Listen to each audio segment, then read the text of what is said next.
Welcome to the IGN UK podcast, coming to you all the way from Paris, France. And more specifically, the back breakfast room in...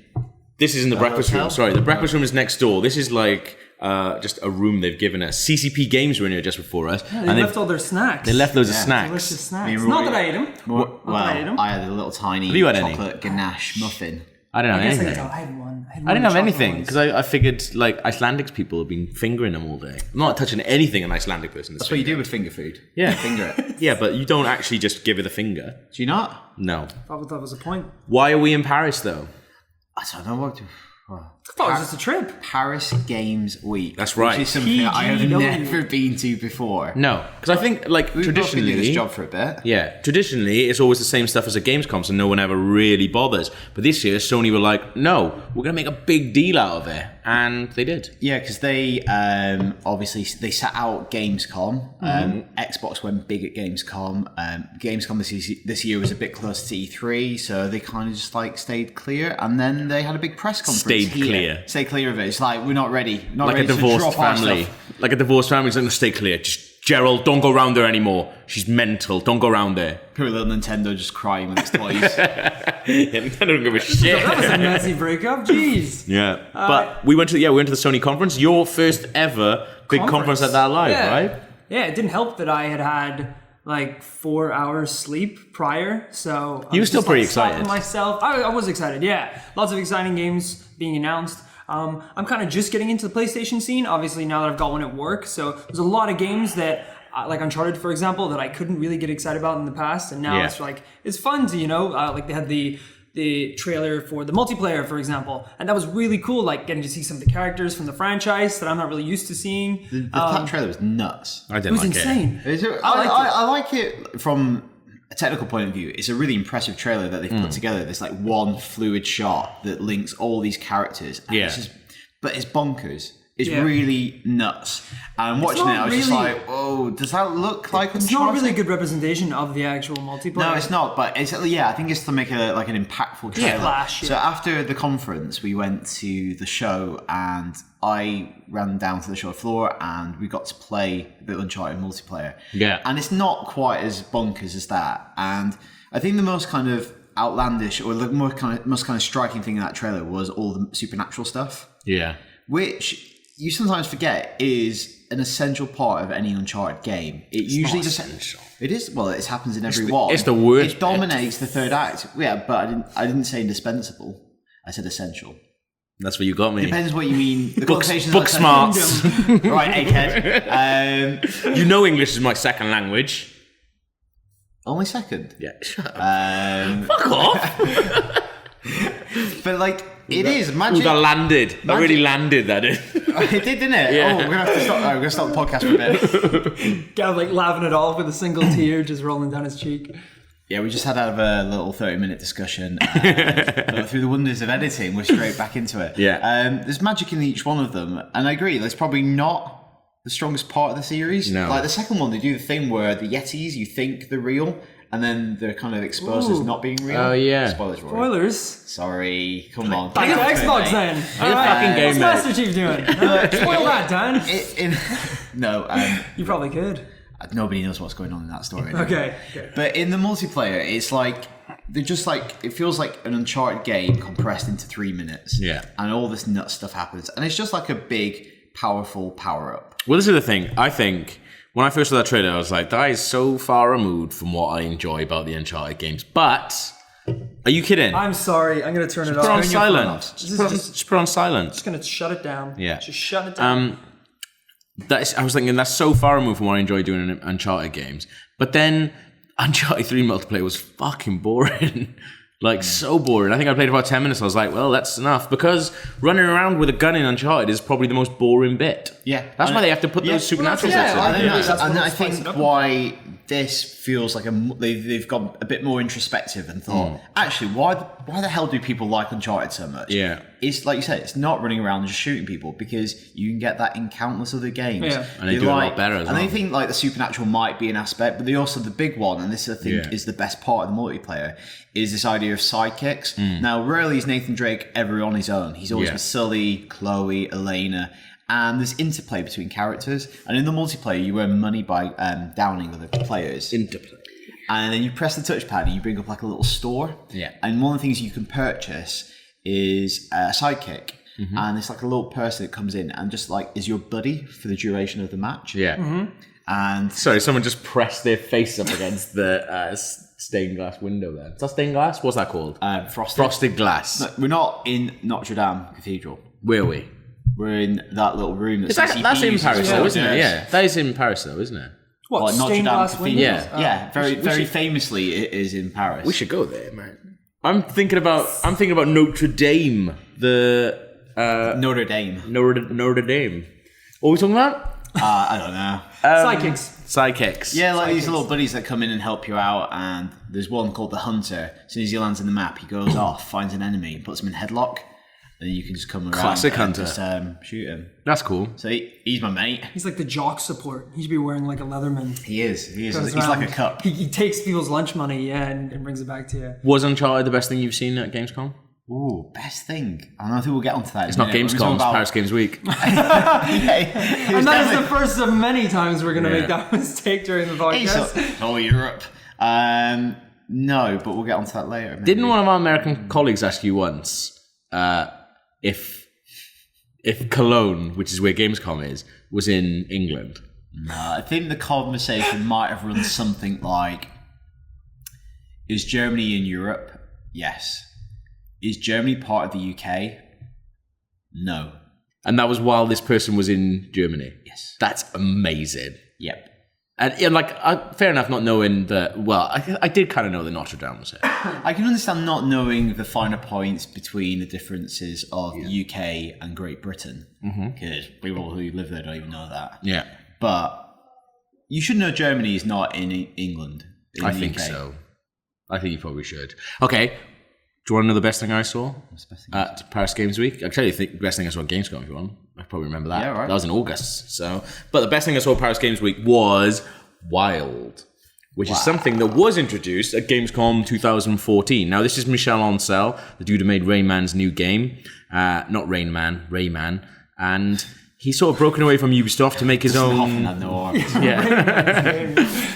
He's broken away from Ubisoft, who he's worked with for many, many years. Well, he said he's working on and off. It's a very strange relationship, this. It's very odd. Well, I can't imagine... I don't think there's any bad blood or anything there between them. I think he's just, taking advantage of the fact that Sony are just pumping a load of money into making original games, which is awesome. Yeah. But he's made Wild, which... I wrote this in my preview, but I can't remember the last time I saw something like this or was as excited about a game. Yeah, so during the conference, they showed 5-6 minutes of uninterrupted gameplay. Oh, no, they some jump cuts. Yeah. And then you saw a presentation for 30 minutes behind. That's right, yeah. So that kind of went a bit deeper. Well, yeah, so when we turned up, our Sony guys were... who have sort of been sending us to appointments and stuff over here, said, "Oh, it's just a video with a Q&A." And I thought, well, Michel Ancel, he's really, really good. I've interviewed him a couple of times before and had really, really good interviews. So I thought, oh, that's fine. Even though you've got to deal with a bunch of other jabroni journalists, and European journalists had asked the most stupid questions in the world. Basically, anytime they put their hand up, it's just right, look at your phone for 4 minutes while someone tries to awkwardly answer something they've asked them. Anyway, but as we got in there, Michel Ancel was like, I was meant to show you this video, but and I'm just going to play it. Are we doing this? Yeah. Are we doing this in France? Yeah, I can do it. I can do a French accent. Okay, when you do that now? What was that? Shut up. But he goes, we're just gonna play it live for you. If you've got any questions, shout them out. And we're just going to play it. So he basically played the bit that you saw, but went a little bit deeper into it. And not only did he go a little bit deeper, but he basically shows you some other animals that you haven't seen him take over. So the shaman that you play in Wild, which you've built up from when you were a child, that's the character they give you. And you can sort of possess animals to help you. And I like that aspect. The fact that you telling me and Rory that you grew up in different parts of the map. That's right, yeah. Yeah. So me, you and Rory could start in completely different parts of the world. It's almost like a No Man's Sky comparison to be drawn here. That you start in a different part of the world. And like you were saying, if you grow up in the swamp area, your view on nature and your early experiences are totally different than Rory, who grows up in the mountains. Exactly, yeah. And I think that is what's going to happen. The thing that they kept saying was, we're giving you the tools to make your own stories. which I think is an awesome thing. And I think as long as those tools are good. If the tools I'm- are shit, then no. We don't But want I'm that. more can get into that kind of make your own story, make your own, carve your own narrative, where it's Yeah. like there's still a game to be done. Yeah. Whereas we'll get onto it in a minute, like something like Dreams. Yeah. That to me feels like it looks amazing, but it feels like super deluxe little Big Exactly, Planet. It's yeah. like, it looks amazing. I'll probably never make anything. Yeah. Well, this is the thing. This kind of reminded me a little bit more of Skyrim in that kind of sense of make your own fun. That's good, yeah. But even though we didn't see any missions, because you were on a mission in it, like Yeah. someone's been poisoned. Yeah. But like like a journalist who, like I, had, drank from the altar of Oncel all the way through that presentation and before. But there was a journalist who was there who quite clearly hadn't, and he was just like, "So, is it a game? Like, what are the objectives?" And Oncel kind of like laughed at him and was just like, "Mate, you make your own objectives. If you're not smart If you're not enough, into this, if you're not smart or creative enough to make your own thing, then he's just like, go play COD." Yeah. Like, if you're not charmed by that, Exactly, concept. yeah. Love that idea of what animal would you most like to possess? well, this is the thing. So I was just about to say it, but he walked over to some wild boars, and I was like, he was about to take control of one. Then he noticed a little baby one, and he took control of this little baby white boar. And it was one of the cutest fucking things I've ever seen. It was so good. I'm not like so. I didn't get to What? see. I didn't What get are to you see gonna what say? you saw. Here he is. I'm not Mr. entirely. Mr. Cod. I'm coming not along entirely here. sold on this idea. Why? Like, I do like the idea. It's like, oh, you can adventure around, you can save your tribes, you can fight other tribes, all this stuff. Yeah. Possessing animals, I think, could be really cool, but I think I would get bored of it really quickly. No, but I think if there's like a problem, I would want to like go in and solve it. I don't want to like possess a rabbit, to ride a bear, to talk with the birds, to swoop down and like. I'd rather just jump in. No, but you can do it. You can was- do it how you want, though. And then, he was just doing it in one way to go. I'm going to possess a rabbit. I'm going to take their attention away. Then while their attention's over there, I'm going to possess some birds. Go over, and then I'm going to run in now that they're vulnerable. If you strip it back, like Yeah. mechanically, it's basically you're amassing all these animals just like Power-ups, weapons. yeah. They're perks, they're tools, like the I guess that's it. distractions and like It's a you're bit just more of using like them in a. different ways, I guess. It's a bit more of like a Metal Gear Solid tactical espionage type like. It's that There's overwhelming layers to it, choice, yeah. There's Yeah. distractions, and it kind of builds to the final conclusion. But you're not having that. I've just had a lot of that recently. Yeah, no, I like. I'd feel Metal like you Gear were really Solid. up for that. Yeah, but I know what you're saying. Like, it depends what your diet is. Yeah. If you've got a lot of that going on at the minute, You kind of want it's something that's less a little bit yeah, more. more- I do that all the faster time in paced. gaming. Like after like doing Metal Gear, I was like, I'm quite happy just do Uncharted. Yeah. No, I guess so. But that's not to say that that's not. But that's the depends thing. where you are right now. Then rather maybe than- maybe it's like it's just a different side of the spectrum. Maybe instead of a rabbit, you possess a bear, and you just go in and like paws think that's- blazing. this is what you and can wreck do. people. Yeah, so Paws blazing. Paws blazing. Yeah. Maybe that's Is what. that a maybe that's euphemism what- for your dad being like pissed?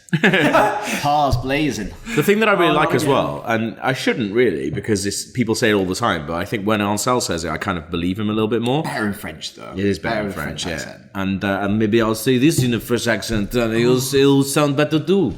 It's better to be pretentious in a French accent. Yeah, it is, he's That's way easier. You need a lot of hands as well. Yeah. Yeah. But he said, your character is fully customizable from when you're a kid, which that you start off as, a young child. And then the shaman that we saw had all these tattoos. And he was like, those tattoos, in a similar way from Far Cry. What was it, like Far Cry 3 that did it? Yeah, like they appeared. Like, Yeah. Oh, that was amazing. Yeah. So Well, it was abilities, amazing. You kind of like. Yeah. But the guy in Far Cry was an absolute bellend. Yeah. But basically then...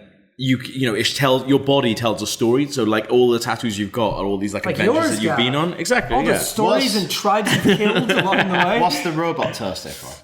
Robot toasted means I like bread and I like robots. So obviously you got that, didn't He I? possessed a wheat farmer Yeah. once, and that's to symbolize But it's also coming out next year as well. Wild. Sorry? Wild's also coming out next year as well. mad. Too many. Why are you saying too God? many. No man's Sky in that. I've got to like conquer primordial Earth and the entire universe. Jesus Christ. That's the like a lot on in 2016. Yeah. we got a date for Stressed out now. for No Man's Sky, June 2016, but no showing from Hello Games at Do you know who that trailer was? The voice. Was it Rutger Hauer? It was Rutger Hauer. It was actually him. But I didn't connect those dots because the trailer opens with a line from Blade Runner. You wouldn't believe the things I've seen. It's to that effect. Yeah, it's actually him. I didn't really recognize his voice because his voice changed so much from that scene. It's actually him. Yeah. So is he going to be in the game? I think maybe just a trailer thing. Oh, okay. I don't care. It works though. It's pretty Yeah. cool. Well, What do you see that Gav was has good? talked a little bit about possessing animals in a game, but I became an animal, guys. It was crazy. We got to do. So me and bang Gav the got to tables, go. 'cause that's going to come out. Okay, me and Gav got to go check out some of the PlayStation's VR games that are coming out this year, and one of them I played was Toy Box. It's kind of like a collection of mini games. I think it was called like Delirium or something like that. Okay, so it's basically like a collection of mini games, all designed to emphasize the different aspects of the VR headset. Yeah. And one of them, I fulfilled my lifelong dream and became a cat, like an actual cat. And there's mice along the floor, and they have to pick up cheese. And I'm behind a curtain. That was a cool game. It was insane. So basically, Rory is playing the cat. Okay. He's got the Oculus. He's got the PlayStation VR headset on. Hard not to call him Morpheus. yeah, I know, right? Yeah, it's really hard. And there's 4 people then. At one point, I was a mouse, who are mice, and basically the cat is behind a curtain, and the mice are in front of the curtain. Okay. And the mice have like cans and stuff over their heads. Like, what could you see when you were doing this? So basically, because I'm on the other side of the curtain, so I can only see like the silhouettes of these like objects moving, these different shapes, and obviously they're kind of like scuttering about. And then when they're scuttering about, I have to audio listeners can't really see this, but basically like pop my head out like it's coming out of a turtle shell. Yeah. And then the curtains open, and if like one of the mice are still like moving about, then I can like look at them and hit them with my paw. Yeah. Nice. Are you holding like move controllers? No, it's all just like it's on like the his point head, focus. yeah. Yeah, which is quite cool because then you don't really have to worry about anything, just like catch the mice.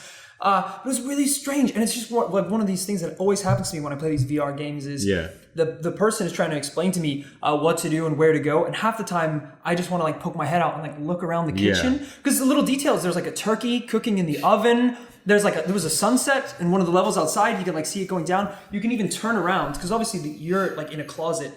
And the whole game's happening in front of you. But you can like turn around and there's shelves and all these like objects around you that you can just look at if you want to.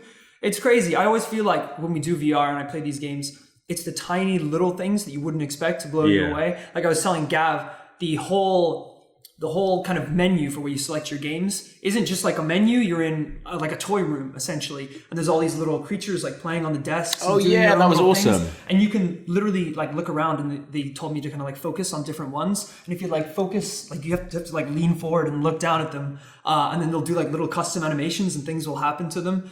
And then he said, okay, let's play a game. And he hit a button, and all of a sudden the sun above me just went down and it became night, and all the lights turned on in the room. It was insane. It was so cool. And like that wasn't even a game. That was just turning day to night, like in a second. I think you're right. It's those small little things that like sell the reality. Yeah. Oh, absolutely. And if they're not there, it just doesn't quite land. No, definitely not. Yeah, I think like that game as well. For me, the reason I liked it, one, there was one really cool thing about it. It was, I don't know if you noticed, he was trying to explain to you, but I think you were just too excited being a cat. Hello. It's okay. You're looking for a Ubisoft workshop? Yeah, it's not on here, mate. It's here. No. Sorry, not. Sorry. Are we a Ubisoft workshop? Should you do I mean, that's the question we're always asking each other. should you do a big flag so we know? Let's leave it in, mate. Oh, now I look like an idiot. Now Yeah. I just did tentacle arms. Leave it in. Amazing. Give it a little. That's the real world, kids. Warts and all. They'll see how we react to real people. We're not just putting on this dickheadness for the consistent. podcast. We're always consistent. dickhead. Yeah. So I played. Sorry. What were Shut you up saying? a minute. What were you saying? About the Let's talk curtains. about me being a cat. Oh right, yeah. The Let's curtains. just talk about me being a cat. So listen for to a this, little right? longer. This is one of the things that I liked was the curtain that he's putting his head through as a cat. It isn't just one curtain; it's 2 curtains. And he was trying to explain this to you. I don't think you're not sure if you got it, but so there's one thin layer. There's 2 thin curtains. Like a net curtain.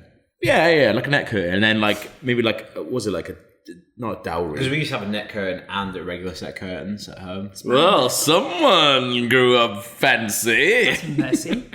Shout out an old mum. But you could, like, you had so much control over how much of your head you put through. Yeah. You could put your head through the little one, stop, and then put it through the full one. Like, it wasn't like putting your head all the way And through it's only That centimeters. sounds so crazy to explain, and I haven't done a very good job of it. So No, I completely understand because another one of the games I was playing, I was basically a giant monster and I was chasing 4 little guys through a town. Yeah. But and I have to similar kind of mechanic. There's buildings and things that I'm like walking through, and I have to kind of like break them by like smashing my head against them. Yeah. And at the time I was playing it, and I was like, okay, I wonder how like close I have to just move my head, or Yeah. like how quick I have to do it to It's fun watching you. It is weird, yeah. out. Imagine me doing it. I think we filmed it, which will look ridiculous.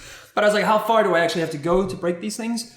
And of course, you have to. It's like real life. You have to reach the point of the object. I'm more and more like sold on VR. Well, this is the thing. I totally am. I was after I love VR anyway. I've always like really, really been into it. But the thing that I really liked about this was it reminded me of Nintendo Land. Like, you know, the first time you play Nintendo Land. I think this is the best way for it. That sells you on the gamepad. I think. Like, obviously the Wii U hasn't done as well as it definitely deserves to do. But the first time you play Nintendo Land is the first, like, it feels like playing Wii Sports again, I think. Yeah. And you think, like, that asymmetrical gameplay where, like, one person is the gamepad thing and the four of you against him. That's exactly what it was like. I also think it's better for those shorter kind of experiences. Yeah, that's right, I'm not going to play Fallout with the headset on. No. It's not like I'm not going to...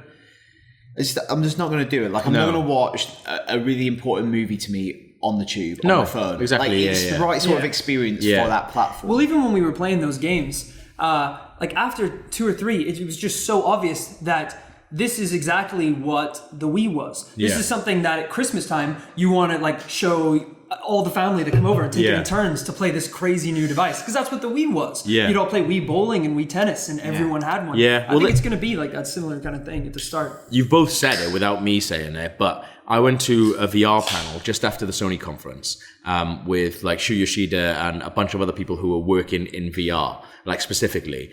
And I think they maybe used the word game twice in an hour. Yep.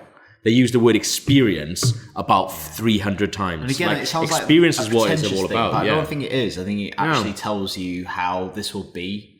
You know, and it's going to be a relative of the video games that we play currently. Yeah, it's going to be similar DNA, interactive, digital. Yeah, but maybe new concepts that underpin it all. Yeah, definitely. Well, Yoshida said, like he said, you know, we recognized ages ago at Sony and at PlayStation that the line between what is a game and what isn't a game like barely exists anymore, and like with virtual reality it's just not gonna exist. And like they kept saying experiences, and there was the first time that I was like, okay, I kind of get it. But like I remembered the first time that I like, have you ever spent some time alone with an Oculus Rift? No. Ooh, I have. Ooh. So I had an Oculus Rift for like a weekend that I borrowed in my old job. I borrowed it for the weekend to take home.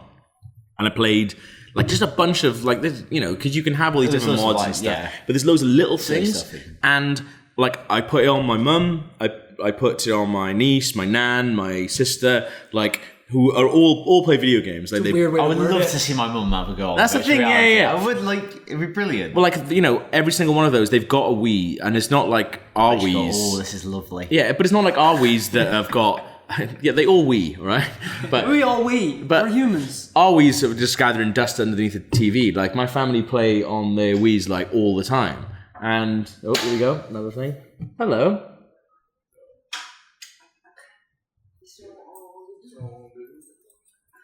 Okay, thank you. No worries.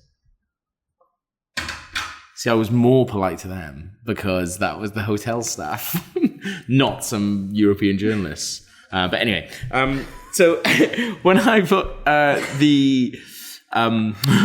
my family play Wii all the time because they play video games and they like to play video games together. I love that this is going to be a running thing, like just people walking. People looking for the breakfast. Did she do a wrap it up thing, hand motion? No, wrap it up motion doesn't exist in France. Did she?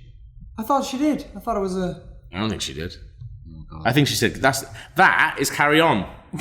Keep rolling. Keep rolling. She pointed the camera. Keep rolling, yeah. But when I put the Oculus on my family, like they all did the same thing. They did played these crazy little games of like roller coaster, these like horror games and stuff like that, and they all said the exact same thing as soon as they finished it, which was like, "Oh, so how can we buy this?" Like they want that. They want, you know, a Sunday afternoon, 2 hours of mucking around, and then it goes back there for a week maybe. But then when they're all back together again for Sunday lunch, we'll bring out the like virtual reality thing. I don't see why that's not doable. Yeah, it is. Yeah, earlier today I played. This is the one headset I've not yet tried. Is the HTC Vive, and that's the one that's the furthest out. Yeah, like Oculus and PlayStation VR are closer. This one's still very much like early stages. There's Valve's one, yeah, and I thought the demos on it were the best demos I've played. Wow. If we you work in games, we've been having VR demos for the last 2-3 years. Yeah. And they're slowly ramping up in quality and depth. And Vive had these 2 brilliant controllers. Yeah. They were so good. And I think they made actually all the difference because the headset is not that dissimilar to other headsets I've played around with. The controllers were brilliant, really precise, one-to-one. And what you could do, so basically 2 sticks, very like Move controllers, little trigger buttons, and there's some other buttons I didn't really get to play around with, and some touch buttons as well. And you could in the loading screen, you can make balloons with one controller, throw it up and then hit it with the other, and you could just smack them around the room. It sounds simple, but it works so well. And you're this is brilliant. It just makes sense, and it makes you feel like you're there in a way that the visuals and sound can't quite sell. No, you're right. Yeah. And there's a couple of brilliant demos I played. One was Job Simulator. Have you played this? No. Job Simulator is fantastic. It's one of the wittiest little experiences I've played in a long while. Set in the future, 2050. Yeah. Nobody in the world has to work anymore because we've developed robots that can do every menial task. But robots have created a museum experience where humans can go and experience what it's like to work in an office. Amazing. And obviously they've got impartial documents of what it was like to work in an office, so they've kind of made it from a robot's perspective. Right. So the computer just has 2 buttons, 1 and 0, binary, and you just have this desk and you've got to do menial tasks. And there's a what kind of task? Basically, do some photocopying. You got to decide who gets fired. You can fire the boss, the robot, who's the head of the company. There's a photocopying machine. You put it's a magical photocopier. So you put any object in it, photocopy, and you get a duplicate object. So you if you photocopy a stapler, you get another stapler. Okay. And you just keep on doing till you've got 100 staplers. That's funny. And you go into the bin. There's a rotten donut. Hold it up to your mouth, you eat it, and you start barfing all over your cubicle. It's so good. And at the end, how did you find that? It's just you just hunted about in the bin. But you hold it up and you start munching it, and then you projectile vomit all over your monitor. You can pick up the phone, make phone calls. Yeah, it's brilliant. I love it's really witty. I think there is something to say for menial tasks. Because one of the guys on this VR panel I went to, he worked on one of the ones I think. He worked on The Getaway, but this is a heist one. It's London Heist, I think it's called. Oh yeah. And so he worked on that, and for ages he was you wouldn't believe how much fun we had opening drawers, because with these controllers now, obviously you're seeing hands in front of you, and then you're trying to motion like a hand would do and open a drawer, and it's just that really impresses people. And Yoshida said straight after, he was we realized very early on that you don't actually have to make much of a game to impress people in virtual reality. And it's I've done those where at demos before where you sat down. Yeah. And this one was actually in a big room That's the where thing. I could walk about. And there's bits, and it's weird, it genuinely, if it's good enough, it really fools your mind into doing some weird things. There's a bit where there's an open grate in the floor. Okay. And I just didn't want to walk over it. Yeah. Because I thought I'd fall down it. Yeah. And that's right though, that's brilliant, 90% of your brain is going, you know exactly what you're doing. Yeah. You know instinct. It's your instinct takes there's over. something unconscious that goes, don't step over it. And you leave no other edge. I could fall off wonder, that. It's very strange and very effective. It might be something that changes with humans if you're kind of born and you kind of grow up with VR. Maybe we're the first ones that have this tear. So then you'd be walking around in the real world and fucking just walking over grates left, right, no, center. it won't be so jarring. You put on a headset and you're you can almost switch gears. I don't think we can do that quite so easily. I generally think I think the thing that people keep saying oh, no one's gonna put a headset on, no one's gonna this, no one's gonna that. If they build it, no one's gonna if you explain to someone who's using a Mega Drive that one day you'll be using a wireless controller and they're gonna be in both of your hands, you'd be well, no one's gonna do that. It's an incremental thing. Exactly.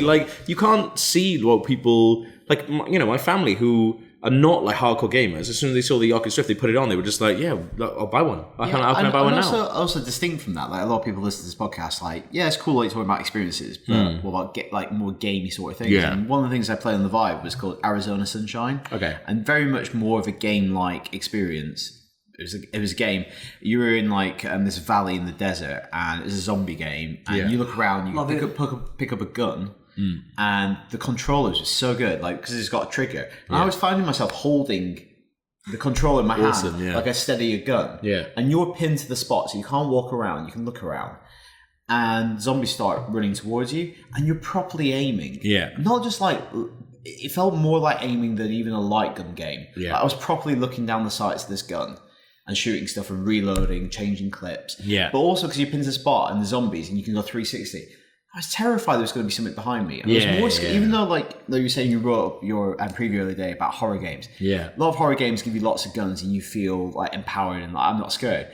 Something about a zombie running right up to your face, that even though I've got a gun, it's really scary. Yeah. Or one coming from behind me. So that's the thing. So I played Until Dawn: Rush of Blood, which is one of the things that they announced at, well, it kind of got leaked and then it got announced officially at the Sony conference. So it's basically like Supermassive Games that people have been making Until Dawn, or did make Until Dawn, and they're making a horror game. It's under the banner of Until Dawn, which I wondered if it was always going to be like that, or Until Dawn did really well. They were like, yep, call that thing you're doing Until Dawn. Yeah, let's trade on that. But I actually saw a bunch of tweets from people who were saying, they're just calling it Until Dawn. Sony just using the license now, which is utter bollocks because Supermassive Games have been working in VR for years, but they've just been doing this kind of on the quiet, and they just kind of just do it. There's loads. I hate that when you see a bunch of tweets from people. Cynical. But also not even people, journalists. I saw a bunch of tweets from journalists that I actually really like and admire, going, "Oh, they're just slapping the Until Dawn name on it." That's absolutely not what they're doing. So I spoke to the guy from Supermassive Games, and he was explaining to me, I never got to play it, and I can't believe it because it's got dinosaurs in it. It's a VR game with dinosaurs, Krupa. We would lose our shit. The demo ends, it's called Jurassic Encounter. That demo ends with, he didn't say which dinosaur. I'm guessing it's a Velociraptor, maybe a Dilophosaurus, I don't know. That dinosaur biting your head off. So it's literally like coming over to you and biting your head off. And that's you amazing. See your body from a perspective of I guess so, head, yeah. Or maybe like the head rolling around in Raptor's mouth. But I played Until Dawn, Rush of Blood, and yeah, as you said, like I said in my preview, they give you two guns, but they're good, and you're using them to protect yourself, but you also feel completely useless because it's just like, this is real. Like it feels so real, and even though it's an on-rail shooter and it's meant to be on this like roller coaster thing, and which kind of is really really strange because. Why you want a roller coaster going into it? Yeah, it's just a device. I think it's a device, it's a conceit to basically go. It's going to be too hard to let you move freely. Yeah. We need to basically pin you in a place. I don't mind that, but then remember like House of the Dead. They're not on a roller coaster in House of the Dead.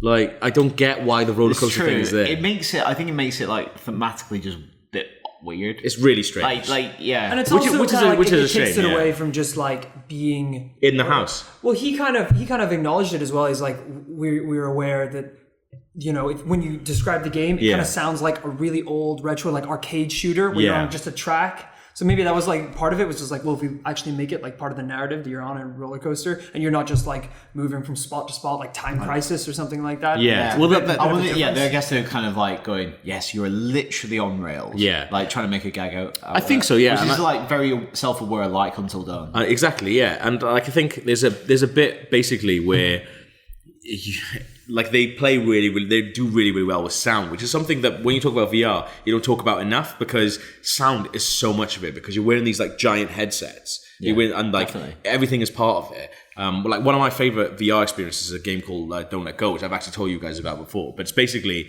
for people who don't know what it is, and a lot of people don't, it's a game where you put the Oculus Rift on, you put both your hands on the shift buttons either side of the keyboard, and then stuff happens in the game to make you let go of those keys. And it kind of does this, it kind of does that in, it does it with like sound and stuff like that. And it does that with Rush of Blood, because there's one bit where you're in this haunted house, your roller coaster's stopped. I started looking, and then it stopped for ages, so I was looking forward, and then I can kind of hear something behind me. So I look around, I look back, nothing there. Then I hear something to the right. So I look behind me. Again, nothing there. And then I hear something to the left. So I run to my left. And then nothing there. It's silent. Move to the front. Big witch lady in front of me. Just like screaming and stuff. And like, you've got move controllers, so you're doing that as well. But it's something really strange where just having the guns means nothing, basically. It was like the first time I've seen someone play a horror video game and actually scream out loud. Well, I mean, it was a manly scream. Like a girl, high pitch. If people can go to IGN and actually see, it's called like 6 minutes of Until Dawn Rush of Blood gameplay footage. And you can see Gav visibly perturbed by the things unfolding. Yeah, I mean, I don't know if I don't know. You're quite a twitchy person in general. Like sometimes you'll be editing a work, and I'll like to tap you on the shoulder for a cup of tea, and you're like going to hit me. Sometimes I'll come into the studio where you're on the gallery PC, and I'm just like, "Hey, Gav, can you're like, Jesus Christ!" You like freak out. It's insane. I'm a He's twitchy, on edge. I'm a twitchy person. I'm passionate. I don't think that's the you're same thing. You know, I got a bit of Italian in me. What's that mean? I don't know. Oh, look, yesterday It's I like was you're always walking on a teenage boy masturbating. basically, yeah. Whoa! That's more accurate than the Italian thing. Alt tab. Shut up. All right, have we got any questions? No, well, not yet. I'm going to canvas some more before we get to that. Okay, fine, no worries. So what we're going to do now, following on from last week, is we're going to enter the bunker. And the apocalypse has happened, Rory. Okay. Last week, the apocalypse happened to Alex, and it was horrifying. And he picked a big box of Lego, Minecraft, and a microbrewery. So he picks Lego, digital Lego, and beer, essentially. Yeah. I guess it's not Okay, bad. so we're back in the bunker. We have to pick 3 things. Are we in the same bunker together? I don't know if Alex would enjoy that. It was all bit. Like, I would like to be together, but Alex wouldn't. I don't think. So are we assuming then that we've got... Oh no, you can't. We can't carry the stuff over. What? So we haven't got wanna do that? So we Minecraft. haven't, so it's just me. I think we have. We've got Minecraft. Okay, let's say we're all going to be in the bunker together because it'd be really annoying if you just picked Lego, Minecraft, and microbrewery. I'm not going to pick that. Good. Yeah, so basically we're bunker sharing. Absolutely not. We're bunker Okay. sharing. So you've got them. And you've also got what else do you get? It's like Desert Island Discs, but we're not allowed to officially call it Desert Island Discs. Well, didn't we say... You also get the Bible and the complete works of Shakespeare. That's right. And Kirsty Young. Why do you get... I still don't get this Bible and Shakespeare thing. Well, Shakespeare. It should be... Shakespeare is some of the greatest works of literature, and also the Bible, which is a cultural touchstone. Well, why have you Whether you got... believe or Why not. have you got to have these books? Why can't you have a Kindle with loads of stuff on it? Because Kindles didn't exist when we're very much getting And sidetracked. Frogger. Okay. Very much getting sidetracked. Right, Rory. Yeah. Obviously, it's a terrible experience, harrowing, if anything. Am I maimed? Am I scarred? No, You're all right. You're fine at the moment. You're all good. You're fully clothed. Yeah. What would be your first item? Ooh. My first item, I feel like I should go with the video game theme because everyone's going with it, right? Do you want? We're a video games podcast. Okay.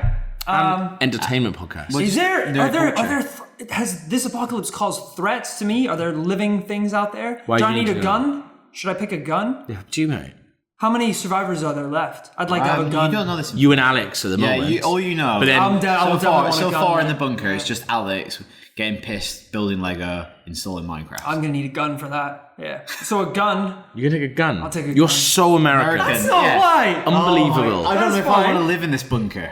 Like, there's not even, like, a visible threat, but you think you need You don't a know gun. that. You're That's so the mentality. American. That's the mentality. This is what we're dealing Oh, sorry, with. bow and arrow then. How about that? That's the same thing. Weapon.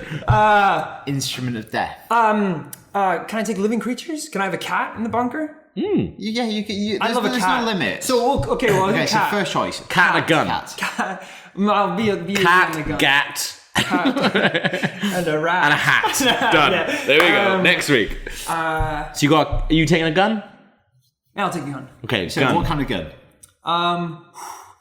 Probably like simple AK-47. MP5. Simple? Something- How's that simple? Something fast. I don't want to take a handgun. I run out of bullets. If the apocalypse has happened.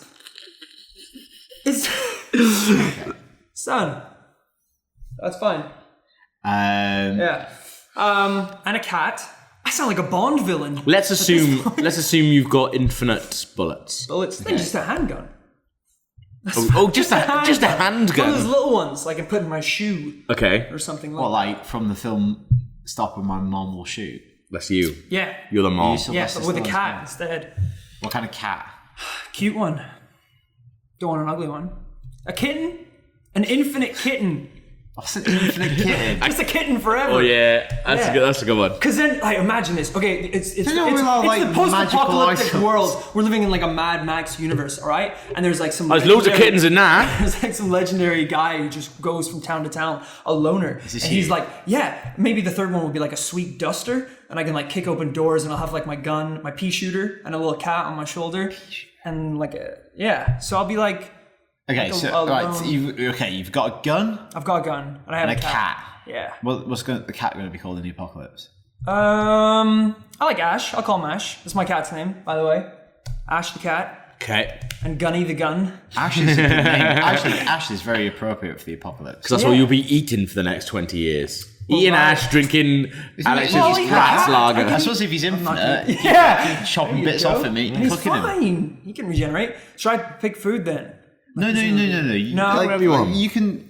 You Something you can do what you entertaining. want. At the moment, nothing's entertaining you. You're not Do you entertaining- ha- I could shoot the cat and he wouldn't die. That's not These is are that getting a bit entertain- dark. I don't want this to happen in the Also, entertainment. no, he's infinitely a kitten. He's not a super kitten. Well, if I shoot him, No. maybe he'll- Like, sorry, let's soft reset. You said, what are you going to do for entertainment? Rory literally said, Shoot a I'm going cat. to shoot my infinite kitten. I'm just playing the cards that I've dealt myself. That's what Okay. Ed Gein said.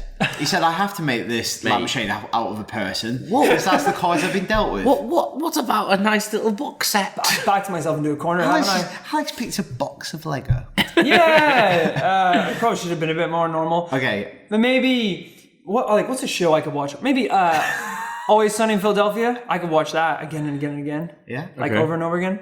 Okay, so That's a very tame the third aspect. eclectic choices of Rory Powers are, Gav. A cat, Infinite kitten. a kitten, a cat who is always a kitten, A gun with infinite bullets.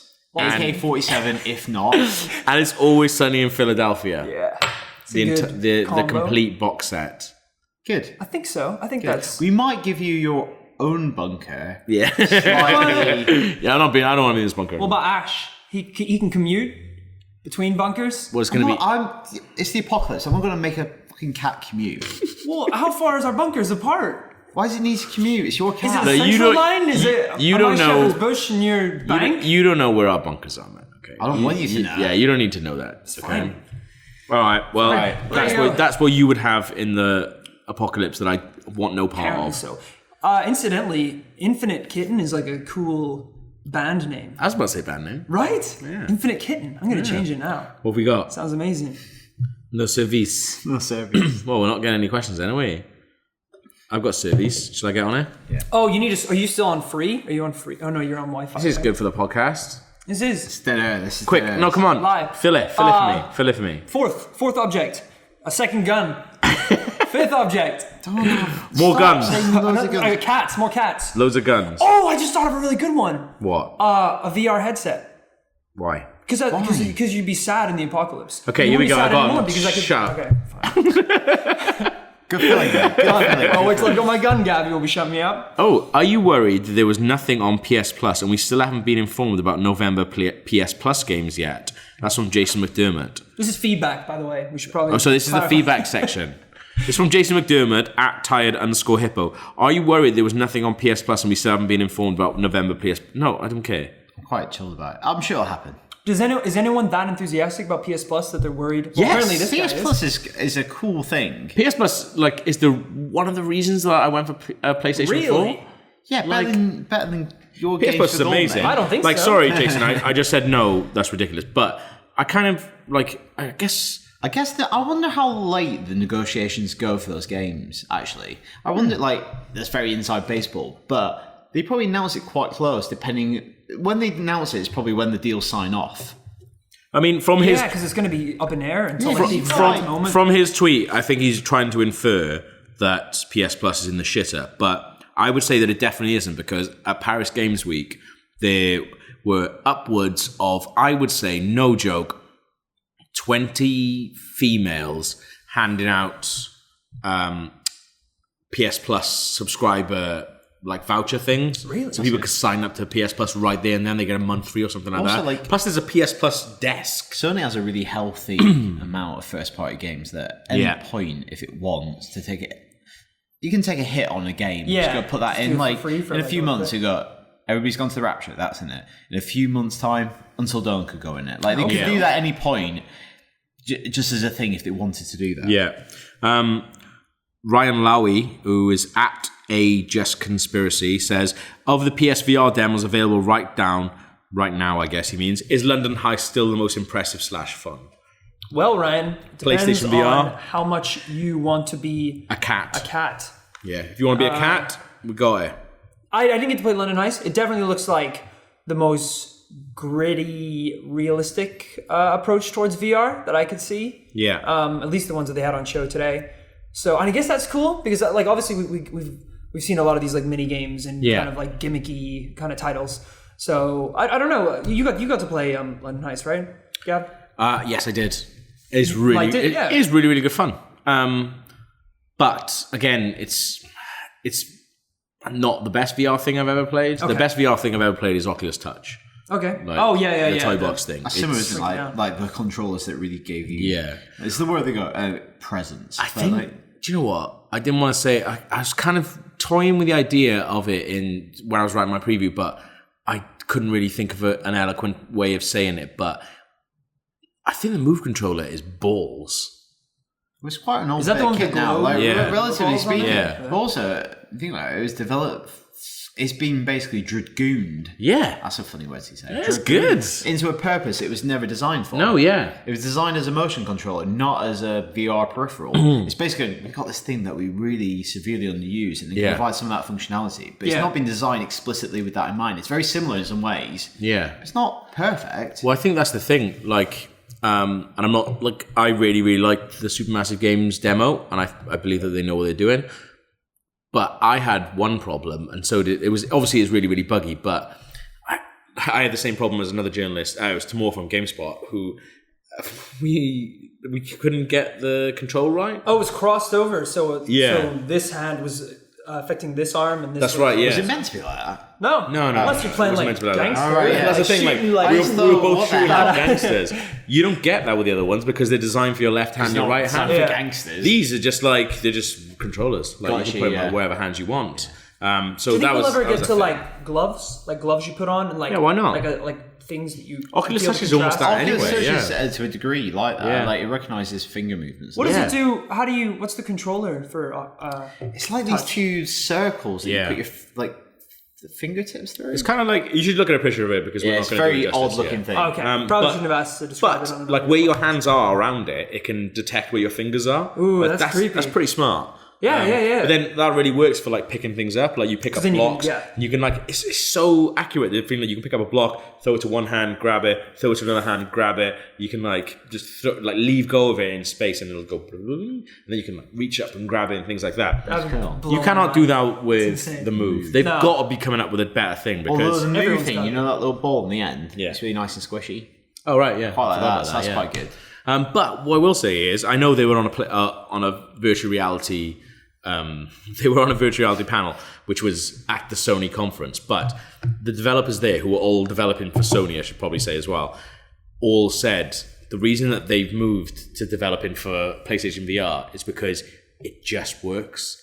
Like all the other platforms, they're kind of like, they're PC based and things like that. So you go to try and show your friends, and it's not just a case of, hey, look at this thing, turn it on, it's happening. It's a kind of thing of like, is this gonna? Oh, okay. Now I've got to install this. That's what's the great advantage of console gaming in general. Exactly. Basically, standard hardware across the board, and like when all these things launch, it's going to be fascinating to see it play out. Yeah.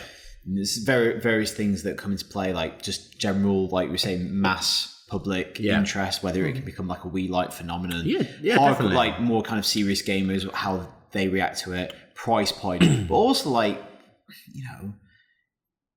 there's so many different headsets. Like PlayStation's the one. Like PlayStation 4 did incredibly well. Yeah. If you can get a decent percentage of that kind of install base to get behind this new thing, it'll do really well. But otherwise, is it? Do you think? Sorry, I know we've got other questions and stuff, but is it a case of people going Blu-ray, HD DVD, Laserdisc DVD? I don't think it's like. I don't think it's as inevitable as that shift. Like I feel like we needed I know, like, labouring the analogy a bit, but, like, there needed to be a new medium for, like, visual media. This could almost, like, not even happen, though. Like, do you know what I mean? If enough people... It's like an optional peripheral. Yeah, like... I really fucking hope not, because all the stuff that I've played, I've just, like...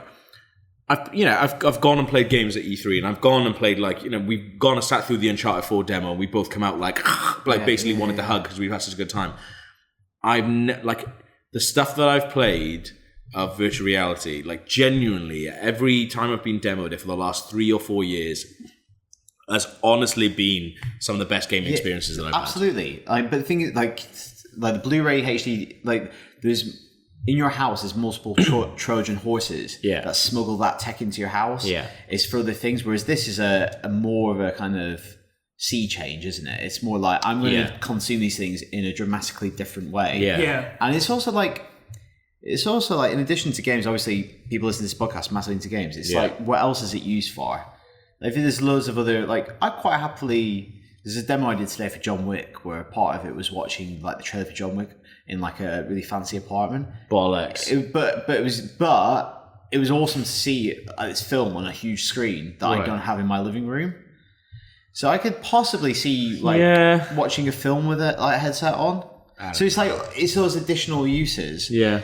Because additional uses make an investment more justifiable. Yeah, definitely. I think that. Like, I'll use it. Because everyone does that when they buy something expensive. Go, will I just use it for this? Or will I be using it for this, this, and this? Yeah. That's what the whole appeal of the edge. That's the whole appeal of the people do that with HoloLens, iPhones, because man. it's like it's like kind of virtual reality that can be used for so many different things. Yeah. Like, you know, playing Minecraft on a tabletop or projecting a TV on your wall. So whether like VR is gonna try and, you know, utilize and emphasize multi-use, you know, the more than just gaming, like, it'd be like Excel. It's like the people who I want Excel on it. It's like the people who use it as well. Like, how much quick does an iPhone navigation. cost? iPhone costs what? Like, if you're going to buy an iPhone brand new, quid? what's It's that, 600 mental. quid? What the fuck do we use it for? Everything. Going on Twitter. No, but everything. oh, I It's absolutely. your camera. Yeah, but You do. I use did it for loads videos of today stuff. You from my I camera. don't do enough. It's I don't know amazing. enough of it. I Okay. was on the show floor shooting on my don't do camera. enough. All right, you disagree with me, so we're moving on to the next question.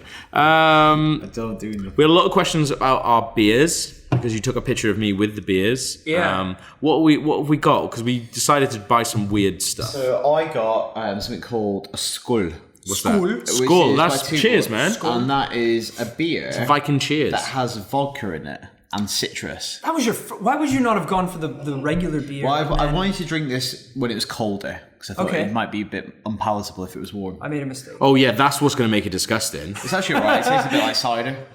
Oh, it's not fine. then. Shandy, sorry. A long time ago, our forefathers and foremothers like perfected. Good for. I had 4 mothers. Yeah. 4 mothers. It is Wales. They perfected the recipe for beer. Why are we chucking citrus and vodka I'm in not it? Francis. And fruit, spicing it up. Tuborg. French, the maniacs. I don't think that's French, is it? Tuborg, yeah, Yeah, but it's probably been is.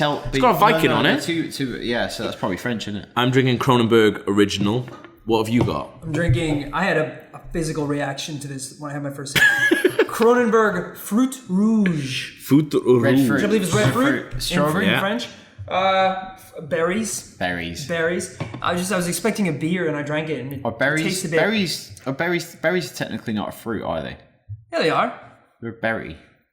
Actually, I'm no Very- fruit expert here, guys. I'm no fruit expert. But I also got from peer pressure from Gav, Desperados Red. Crack that one open. Let's see what it tastes I like. haven't finished my fruit. Go on, beer, crack that one open. Let's see you taste it. which has guarana in it. Is this like an energy drink? You Yeah. love energy drinks. You drink about 4 energy drinks a day. It's mental. You know, I've never had Four Loko before. I really want to try it though, but they don't sell it anymore, or they don't sell the old good one. I don't know what you're on about. Conversation with yourself. It's like you don't know what Four Loko is? Absolutely. No. It's like an energy. It's like 4 Red Bulls mixed with vodka. Like that's what they're selling it as. So allegedly, it gets you so drunk that you'll pass out, but there's enough caffeine in it that you keep going, and that's the whole. Well, if And anyone it's- knows where we can get 4 Loko, please send it in. We'll make Roy drink on the podcast. That'd be do an amazing. unboxing. All right. What have you got? Desperado Red. Is it gross? It's all right. That's not really fruity beer. Oh, it fucking smells disgusting. Nah, it's not that bad. Oh, that's fucking Yeah, you red. gotta try some fruit. The It's Desperado. not that bad. Come on, it's fine. The It's can just is it's disgusting. potent. Like, my mouth tastes like dirty spit. It's all right. Mine tastes like dirty spit because you gobbled it. That's mine, yeah. It tastes a bit rusty, doesn't it? Yeah, I think don't like Rusty this. is a very good descriptor. I always get really scared when I drink dented cans because of a story I read on the internet when I was a kid about someone who drank from a can where a rat had peed on it, and he got really sick and died. Why is that but- dented? but- What's the pressure on like on a rat's dick. You really need a piss. You really need a piss. But I looked it up on what's the Google. No, Snopes is it? Like where it debunks rumors and things? Yeah. I looked it up literally before the podcast because I thought I might bring it up. And it was fake. It was false. So false alarm, guys. Years of my adolescence avoiding dented cans, and it was all for nothing. Okay. This is an important question. Right. Actually, I'll save that for another week. Okay, so this is the end. Highlights. Paris I Games ended Week? that because I could sense you were going to call an end. I thought that's going to open in a 20-minute digression. So Highlight of Paris Games Week? probably this. This podcast. Yeah, I had a couple of beers at the end of. We were up till 4 a.m. last night. I was up for working. 24 hours yesterday. I'm sure people listen to this, so their hearts will bleed. But Yeah. it's been a good trip. Yeah, it's been And good. It's kind of cool to come to Paris, see a bit of a different show. I thought Yeah. Sony announced a lot of new games. Some of them I'm more interested in than others, but I think Yeah. Wild is a very cool game. I think, like you said, the most original PS4 game potentially. Yep. I think, my highlight was definitely Wild, and just to see Michel Ancel seemingly having just the power and money just to go off and do whatever he Do wants his to crazy do. thing, eccentric thing, which is like very much a Sony thing these days, is empowering creative people to do cool stuff. Yeah. Which is a good We need that approach. more. What was your Yeah. highlight? I like expos. I like show floor. I like the excitement, atmosphere. But I also like being a cat. So I think that is also probably number one. That was pretty crazy. Least exciting thing you've seen?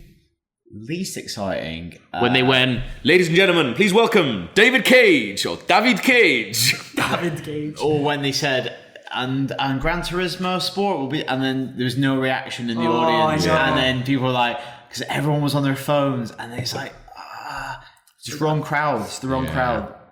It's not a good game. It's Your the low wrong light? crowd. Do you even have low lights in your world? Not really a low light, but it's not a con of Paris. Yeah. The toilets are really low. Are they? Did you notice that? No. Yeah. I'm not very tall though. It's like pooping in Yoda's house. They're tiny. Pooping in Yoda's house. We got a title for the podcast. So we should bring this mother to a close. That was episode 303, I believe, of the IGN UK podcast. Probably the best podcast we've ever done. Minus interruptions. Come to my gig this weekend, Infinite Kitten. We'll be playing here in Paris. It's going to be a good show. It's going to be great. I wouldn't be surprised that is the name of your album. Oh, it definitely will be. Yeah, Cat Island, Infinite Kitten. It's all good. That is the name of your album, isn't it? Your Cat EP. Island, yeah. That's the latest one. Stop plugging your fucking How album. can people listen to Cat Island? Everywhere. The internet. Just dream. Just dream. Look at, Right. look at a We'll rainbow BBT. on a sunny day, and you've heard the album. Gav, George End it. Close. Good night, everyone. We'll see you next week. Later.